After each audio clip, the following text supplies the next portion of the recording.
Gareth Williams, you're standing as the Green Party candidate for Staple Tye, but before we talk about the Green Party, you were a Tory councillor for a short period of time.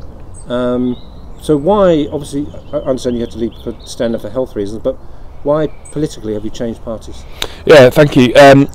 Those health reasons were the reason why I changed party. Whilst I was recovering from those health issues, I had to really reflect on what I stood for and what I believed, and my values and the Tory party values, that they didn't match, or they didn't continue to match moving forward. And when I looked at what the Green Party had to offer, I was really interested in working with genuinely local people that are interested in local issues, with a wider focus on national issues and global issues. So you're saying the Tory party, like nationally, the Tory party of 2023 just isn't in sync with you? No, not really. I'm interested in building a fairer society. I'm really keen on working with like-minded people, and dare I say it, a grassroots organisation, pardon the pun, within Harlow. I'm sure Robert Halfon and Russell Perrin would disagree with that they feel they're building a better Harlow with housing and the town centre and regeneration, but you feel it's not a... You think people are getting left behind? I think, and I have a lot of affection for some of my former Tory colleagues, and I'm still in touch with some of them. I think what residents are really getting tired of is the bickering between Harlow and Labour. I'm not going to be drawn into that, but residents just want to see action, and the Tory party and the Labour party will have their opinions on things, but I think that we can just do it in a more humane way, in a more equal way, and give opportunities to every resident within Harlow. Do you feel you've joined a fringe pressure group, or have you joined a really serious party? I think the Green Party within Harlow have demonstrated that they are very much in the big leagues. We're not a fringe movement, we're a genuine political party that have attracted lots of votes in the last local elections, and we will continue to build upwards and onwards. I said to some of the candidates that last summer in July, in my house on the edge of Potter Street, that my watch was saying 39 degrees.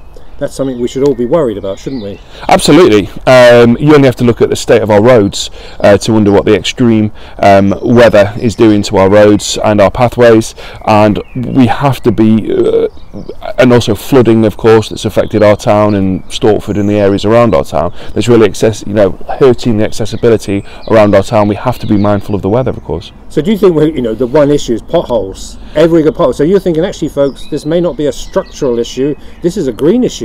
It could possibly be. The extreme weather that we've been talking about is not just the potholes that are hurting people's tyres and are stopping people cycling around the town, but it's also causing flooding, as I've mentioned, around Stortford, Silversworth, getting into Epping or out of Epping, that are hurting accessibility into and out of Harlow, which is obviously affecting economies, people's jobs and things like that.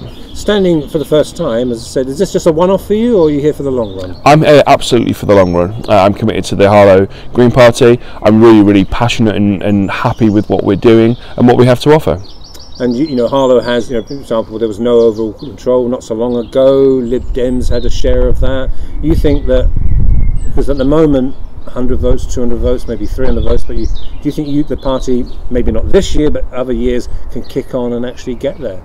We're getting new voters all the time, and we're attracting people more and more who want to be part of our party, that want to go and deliver leaflets, that want to talk to people and knock on doors. We're attracting numbers all of the time, and I think once we build the garden town on the edge of the town, which I'm sure that we'll talk about, I think people will be really dismayed with what's happening around Harlow, and we will only continue to build onwards and upwards. I started your Harlow 10 years ago, and I said one journalist in partnership with 85,000 people. Now we're one journalist really in partnership with 100,000 people. The growth, the housing, that's inevitable, isn't it? But indeed Stork Crossing. But do you have concerns about the housing? Of course, whilst growth in your words may be inevitable, what will also be inevitable is that the town is landlocked. It's a real struggle to get across the town, whether that's by, well, you can't really cycle across the town because the paths are in such a bad way. We are not getting any investment in the town. We will continue to see extremes with flooding, pressures on local schools. You can't get a GP appointment.